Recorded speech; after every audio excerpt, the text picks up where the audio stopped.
लोग कह रहे हैं ना चाइनीज सामानों का बाइकआउट करो, चाइनीज सामान को मत खरीदो। अरे भाई हमारी मजबूरी भी है।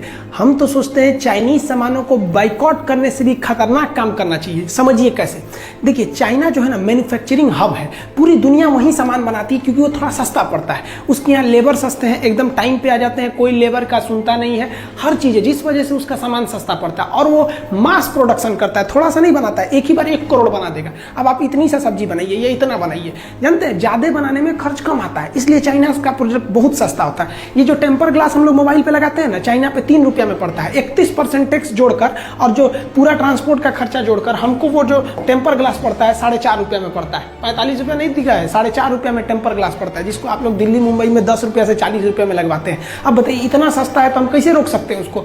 आप जो फास्ट चार्जर कहते हैं ना, 3 एम्पियर 5 एम्पियर का धड़ाक से चार्ज कर देता है, 45 रुपया है। हालांकि इसका रेट जो आता है वो 30 रुपये ही है, इसको टैक्स वगैरह जोड़ के 45 रुपये आता है। एयरफोन जो होता है वो 50 रुपये में आता है। 16 GB का मेमोरी कार्ड चाइना में 20 रुपये के आते हैं। सब इतने सस्ते सामान होते हैं, इसलिए मजबूरी बन जाती है लोगों का खरीदना, क्योंकि ये बहुत ही हम लोग के यहाँ आधे से ज़्यादा लोग गरीबी रेखा के नीचे हैं, तो हम लोग की मजबूरी भी है। लेकिन ये सारे सामान चाइना के अलावे ताइवान में भी सेम रेट में मिलते हैं, वियतनाम में भी सेम रेट में मिलते हैं सब।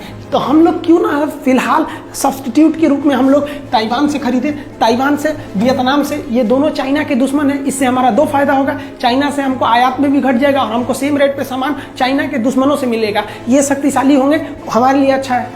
खिलौनों के मामले में चाइना पूरी दुनिया में जाइंट है।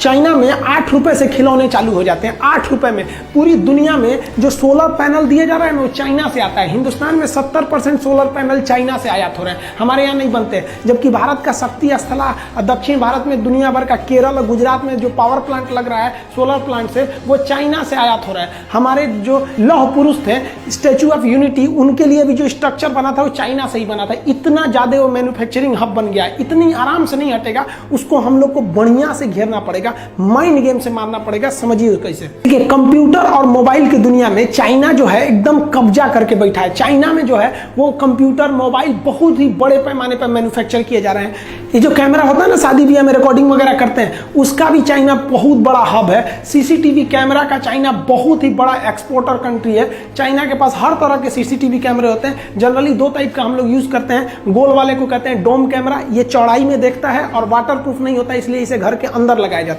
और ये जो लंबा वाला होता है इसे कहते हैं बुलेट कैमरा, ये लंबी दूरी को देखता है और वाटर प्रूफ होता है, इसलिए इसे बाहर भी लगाया जा सकता है, इसलिए इसे इंडोर, इसे आउटडोर कहते हैं। इस तरह के सीसीटीवी कैमरे के लिए चाइना बहुत बड़ा उत्पादक है।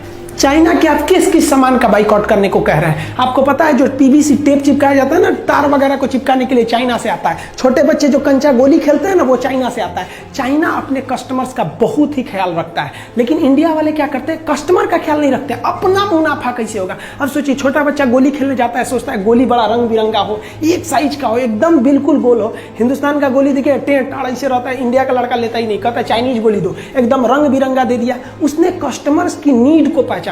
इन्हें हर चीज चाहिए खूबसूरत से खूबसूरत, लेकिन सस्ते चीज में चाहिए। चाइना इस चीज को दे देता है। जो आप ये जो टाई देखते हैं, तार जो होता है ना, इसको टाई बोलते हैं लोग। तार 4-5 तार गया रहता है एक पास, तो इसी में फंसा के हम लोग टाई से और इसमें कस देते हैं। ये दोबारा खुलेगा नहीं, फिर काटना पड़ता है। हम लोग रस्सी बांधते हैं ना, तो इसको टाई लगाना पड़ता है। आप जो टाई खरीदते हैं वो चाइनीज रहते हैं। आप जो ये क्लिप हुक खरीदते हैं वो चाइनीज आ गए हैं, सब तार और ठोकने के लिए। चाइनीज कांटियां आ गई हैं। किस चीज का बहिष्कार कीजिएगा आप लोग? जो हम लोग मेहंदी लगाते हैं ना, महिलाएं मेहंदी लगाती हैं, अपने यहाँ कहा जाता था जिसकी सास बहुत मानेगी उसी का मेहंदी लाल होगा। ससुरा चाइनीज मेहंदी आ गया है, जिसकी सास मर भी गई है उसका भी एकदम खतरनाक लाल कर देता है। और लड़कियां इसी को प्रीफर करती हैं। सुबह शादी में जाना है तो रात में लगाओ, एकदम चटकार लाल कर देता है, और 2 दिन बाद ऐसा उजड़ता है जिसे लगता है कोड़ फूट गया। लेकिन ये लोगों के तत्काल जरूरत को पूरा कर देता है। किस किस चीज को रोकेंगे? महिलाओं का जो कॉस्मेटिक आइटम है उस पर चाइना का कब्जा होते जा रहा है। लिपस्टिक को जो ठोड़ रंगने वाला होता है उससे लेके कॉस्मेटिक, एक से एक क्रीम पाउडर आ गया है ना कि आप चेहरा पे रंगिएगा तुरंत गोरा कर देते। एक चाइनीज कॉस्मेटिक के सामान आ गए हैं,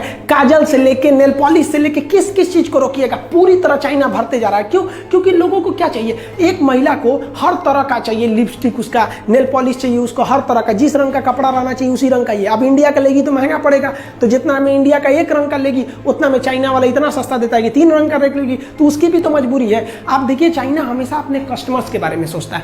हम लोग को चाइना के सामान को रोकने के लिए एक भावनात्मक डर भी बनाना पड़ेगा।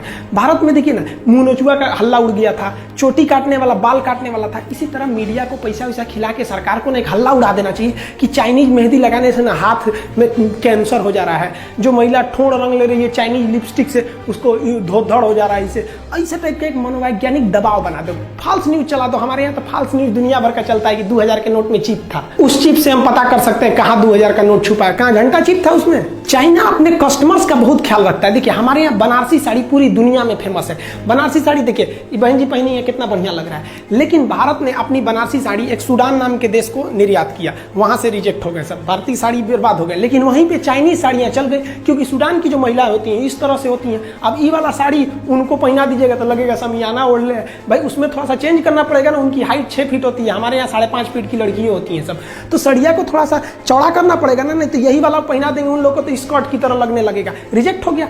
हम लोग कस्टमर्स का ध्यान नहीं रखते हैं, चाइना बहुत ही ध्यान रखता है। वो कोई भी चीज बेचने से पहले अपने टॉप ग्रेड के अधिकारियों को भेजता है अब पता करने के लिए कि पता करो वहां कस्टमर की डिमांड कितनी है, कितना पैसा खर्च कर सकते हैं। आप देखेंगे भारतीय टॉर्च इस तरह के थे, सजुरा में महीना में 50 रुपया के सेले लग जाता था, चलाइए तो फिर ढीला हो जाता था, चलते चलते बुझ जाएगा। एक बार हमारे यहाँ सांप निकला था, खोज रहे थे तो बुझ गया। यहाँ पे चाइना आया तो देखा लोगों की सोच कैसी है, तो चार्जिंग वाला टॉर्च लगा दिया, अलग से चार्जर नहीं, उसी में एक तो दे दिया कि भैया पीछे से चार्ज कर दो, आगे से फोक्स मारने वाला लगा दिया, खड़ा कर दीजिए तो इधर से चौड़ा रोशनी मारेगा, कस्टमर के हर एक डिमांड को पूरा कर दिया। वो अलग बात है कि अभी मोबाइल का फ्लैश लाइट इतना ना आ गया है कि अब टॉर्च धीरे धीरे विलुप्त हो रहा है। मेरा कहना है कि कितनी चीज को जोड़िएगा, बहुत से ऐसे चीज तो आप जानते नहीं है जिसको यूज करते हैं कि वो चाइनीज है। आप 2-4 चीज जानते हैं, एक तो मोबाइल टीवी ये सब चीज जान गए कि चाइनीज है, भगाओ इनको, इनको भगा देने से चाइना भाग जाएगा, नहीं, हमको ये मौका नहीं गंवाना चाहिए। भारत सरकार चाइनीज सामानों पर 31% टैक्स लगाती है। अब WTO थोड़ा दबाव बनाता है सरकार के ऊपर कि आप दूसरे के सामानों को आयात करने से नहीं रोक सकते हैं, आपकी पब्लिक रोक दे तो अलग बात है। तो इसमें हमारा काम है कि हम उसे रोके, लेकिन हमारी मजबूरी भी तो है, हमको उतना सस्ता सामान चाहिए। बहुत से लोग हैं जो नहीं अफोर्ड कर सकते हैं, जो गरीब लोग हैं वो मजबूरी में चाइना का इस्तेमाल करेंगे। उनको तो इतना नहीं पता है कि made in China made in India कहाँ लिखा है, पढ़ने भी नहीं आता है। तो भारत सरकार को क्या करना चाहिए कि चाइनीज सामानों का जितना सब्स्टिट्यूट वियतनाम के पास है, ताइवान के पास है, उससे आयात करना चाहिए और उन पर टैक्स को महज 5% कर देना चाहिए, जिससे कि उनके सामान सस्ते लगने लगेंगे, चाइनीज सामान महंगा लगने लगेगा। इसके टैक्स को 31 से बढ़ा के 41 कर देना चाहिए ताकि इसके सामान और महंगे हो जाए। जो बंदरगाह है जहां से विदेशी सामान आते हैं वहां अपने अधिकारियों को गुप्त रूप से ट्रेनिंग दे देना चाहिए कि चाइनीज सामानों को ना इतना ना टॉर्चर कर देना, उसको जो उड़ीसा का सामान रहेगा तो जम्मू कश्मीर भेज देना, आसाम का रहेगा ससुरा को लुधियाना भेज देना, इतना टॉर्चर कर देना। इंडिया को कह देगा भाई हमारे यहाँ यही सिस्टम है ताकि उसको लेट किया जा सके। चाइना यही करता है अपने देश में, दूसरे देश की कंपनियों को घुसने नहीं देता है। और वियतनाम जो ताइवान से कंपनियां हैं उनको सहूलियत दीजिए, धीरे धीरे इंडिया के जो डिस्ट्रीब्यूटर हैं, होलसेलर, वो कहेंगे यार चाइनीज सामान छोड़ो यार, उन सबको ले आने में बड़ी माथापच्ची हो जाता है, उससे अच्छा ताइवान से लो जब सेम रेट में मिल रहा है, वियतनाम से लो सेम रेट में मिल रहा है। चाइना तंग आ जाएगा, फिर चाइना आप पे दबाव बनाएगा। तो चाइना से कहना पड़ेगा भैया साफ देखिए कि भैया आप हमारे देश में बेचिए, नो डाउट बेचिए, हम आपको 31% की जगह 25% टैक्स लेंगे, 20% टैक्स लेंगे, लेकिन आप भारत में कारखाना खोलिए। भारत में कारखाना खोलेगा तो भारत को बहुत फायदा, जमीन भारत से खरीदेगा, यहीं से ईटा उटा खरीद के बिल्डिंग बनाएगा, यहाँ जब उत्पादन करेगा तो भारत की GDP बढ़ेगी, यहाँ के लोगों को रोजगार मिलेगा। क्या अपने यहाँ से मजदूर को थोड़ी लाएगा, ले आ दिया तो और फायदा। क्यों? क्योंकि जब आप देखिए पटना में लड़के पढ़ने जाते हैं, दिल्ली में पढ़ने जाते हैं, तो बाहर से जैसे लड़के आते हैं ना तो वहाँ का मकान मालिक राजा हो जाता है कमा के, वहाँ दुकानदार सबको फायदा हो जाता है। तो और अच्छा है ससुरा, चाइना से लोग आओ यहाँ पर, यहीं के सामान खरीदोगे, यहीं पे घूमो फिरोगे और फायदा हो जाएगा।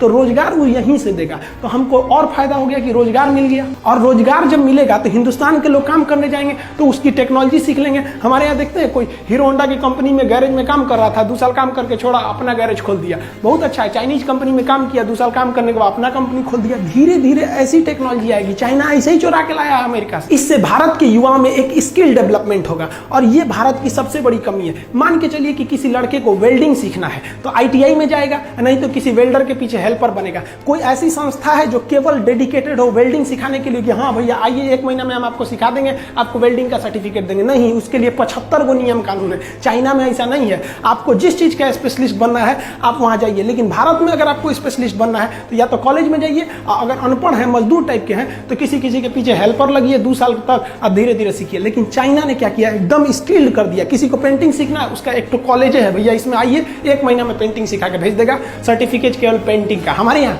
ITI, IIT, BE, BTech, MTech, lab मार डालेगा उसको पढ़ा के। जो चाइनीज ऐप हैं जैसे टिकटॉक है, वीमैट है, वीचैट है, बहुत ज्यादा 52 से ज्यादा ऐसे ऐप है जिसको सरकार ने बैन किया है, उस पर निगरानी रखने के लिए कहा है, अभी बैन नहीं किया है। ये अपना डाटा जो है ना उसको स्टोर करते थे चाइना में। जैसे मान लीजिए आप शादी में गए, कोई रिकॉर्डिंग किए, तो वो रिकॉर्डिंग कहाँ आता है, आपके मेमोरी में। हम ये यूट्यूब पे वीडियो बना रहे हैं, ये ना आपके मेमोरी में ना मेरे मेमोरी में, ये कहाँ गया, तो ये यूट्यूब के सर्वर में गया। तो भारत सरकार को भी चाइना के जितने भी ऐप हैं कहना चाहिए कि भैया तुम ऐप आओ, क्योंकि तो तुम तो है प्ले स्टोर पे, हमारे पे तो हो नहीं, आओ, लेकिन तुम जितना डाटा यूज करोगे ना उसको भारत में रखना पड़ेगा।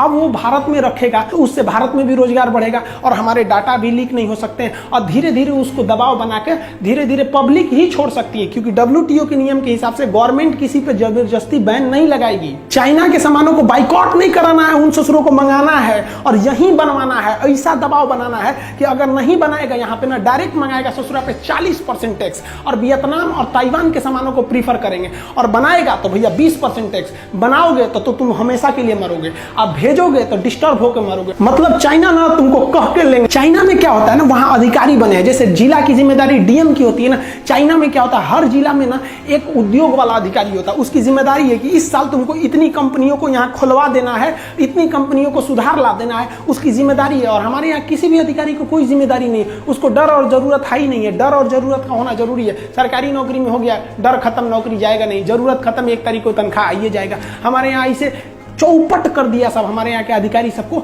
आप जाइए ना भारत में, अपना आय प्रमाण पत्र, मृत्यु प्रमाण पत्र बनाइए ना, एक आदमी मर गया, उस ससुरा का सर्टिफिकेट बनाने में 1 महीना लगा देगा सब। तो विदेशी कंपनियों को टॉर्चर करके रख देता है सब। इसलिए भारत में आने से पहले कंपनियां डरती हैं, जबकि जानती हैं कि हमारा माल भारत में इतना खप जाएगा कि हम कमा के लाल हो जाएंगे। लेकिन हमारे यहाँ के अधिकारी उनको ऐसा ना रगड़ देते हैं कि बेचारे भाग जाते हैं यहाँ पे। तो भारत सरकार को भी ना अपने सुझाव में उनके सलाहकारों को एकदम ट्रेनिंग देना है, एक अधिकारी बैठा के भेजना है दिल्ली में, मुंबई में, जहां भी इंडस्ट्रियल हब है, कि हमको हर साल यहाँ 200 फैक्ट्री बढ़ जाना चाहिए, नहीं तो ससुरा गोली मार देंगे तो हम यहाँ पे।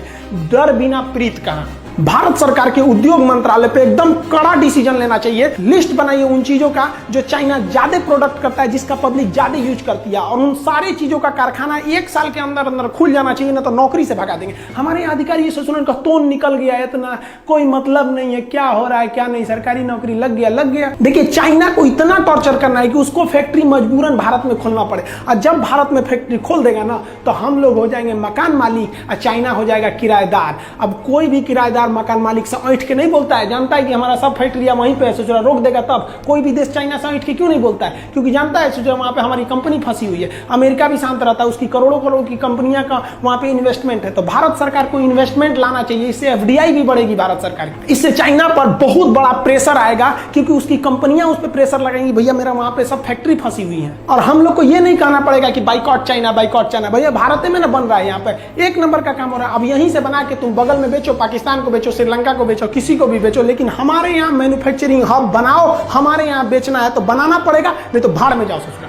हमारे यहाँ दिक्कत क्या होता है, एक टुटपुजुआ नेता चल जाता है ना, उसके पीछे 50 गो पुलिस वाला जाएंगे, नेताजी जा रहे हैं। और हमारे यहाँ वैज्ञानिक सबको कोई वैल्यू नहीं दिया जाता है। हम एक बार दिल्ली से पटना आ रहे थे, हमारे बगल में एक आदमी बैठे हुए थे, ऐसे परिचय हुआ तो बताया कि हम DRDO में हैं। अब बताइए DRDO का साइंटिस्ट एक साधारण जहाज से जा रहा था, बताइए उसके लिए ये सम्मान की बात है। अरे भाई नेताओं को जो मिलते हैं ना, हमारे जो इसरो चीफ हैं, ये सड़क पे ऐसे जाएंगे, यहाँ पे इनको 2 पुलिस दे देता है। अरे इनको भी ब्लैक कमांडो मिलना चाहिए। जब भारत का साइंटिस्ट कहीं जाए ना सड़क पर, तो उसको चारों ओर से पुलिस हटा दे, सबको हटो कौन जा रहा है भाई साइंटिस्ट। तो लोगों को भी दिल में देख के एक हौसला बढ़ेगा कि नहीं, हमारा देश साइंटिस्ट के साथ खड़ा है। आने वाली पीढ़ियां भी उनसे प्रेरणा लेगी और पढ़ाई में जी जान लगा के पढ़ेंगी। लेकिन हमारे यहाँ क्या होता है, पढ़ने पर जानते हैं कोई क्या बनता है, पढ़ के क्यों राजा भइल बा। अरे आप पढ़े लिखे लोगों को राजा की तरह सम्मान दीजिए, नहीं तो देश एक दिन खोखला हो जाएगा। नेताओं से ज्यादा सम्मान भारत के इन साइंटिस्टों का होना चाहिए। ये भारत के असली कर्णधार है। इनके बदौलत अगर हम रहेंगे, इनका सम्मान करेंगे, तो एक दिन सच में ये भारत को सोने की चिड़िया बना देंगे। आपने कभी सोचा कि भारत के बड़े बड़े IIT इंजीनियर क्यों भारत छोड़ के चले गए? क्योंकि उनको वहां बेहतर प्लेसमेंट मिलता है, बेहतर जॉब मिलता है। हमारे यहाँ क्या मिलता है, इन लोग को नेताओं के दल्ला बना के रख देते हैं लोग। कभी कोई टेंडर में इनको फंसा देगा, कहीं भी किसी न किसी चीज में फंसा देगा, अगर इन नेताओं की बात नहीं सुनेंगे तो। आपको पता है आरबीआई के गवर्नर रघुराम राजन जी इतने बेहतरीन इंसान, आरबीआई की जब ये रिटायरमेंट हुए तो ये अमेरिका में जाके प्रोफेसर हुए। सोचिए इनसे पढ़ा हुआ लड़का कितना आगे जाएगा। हम अपने देश को धीरे धीरे खोखला करते जा रहे हैं। ये एक तत्काल रिजल्ट होता है कि चाइनीज के सामानों को बाइकआउट कर दो, ये बहुत लंबा पीरियड तक ये नहीं चलेगा। आपको एक बहुत सोची समझी रणनीति बनानी पड़ेगी। चाइना को माइंड गेम से मारना पड़ेगा। इस तरह से मारिए चाइना को जिस तरह से उसने पूरी दुनिया को मारा वहां पर। हमारे देश में बनाना है, एक ही शर्त रहेगा, हिंदुस्तान में सामान को बेचना है तो 40% टैक्स दो, और नहीं तो यहां 20% टैक्स दो, यहां उत्पादन करो। नहीं तो तुम सपना छोड़ दो कि भारत का व्यापार तुम्हारे लिए है। इसके बाद बाइकआउट कीजिए अगर चाइना इस पर रेडी नहीं होता है तब। आगे आप क्या सोचते हैं आप कमेंट करके बताइए। मिलेंगे हम लोग नेक्स्ट वीडियो में, तब तक के लिए जय हिंद।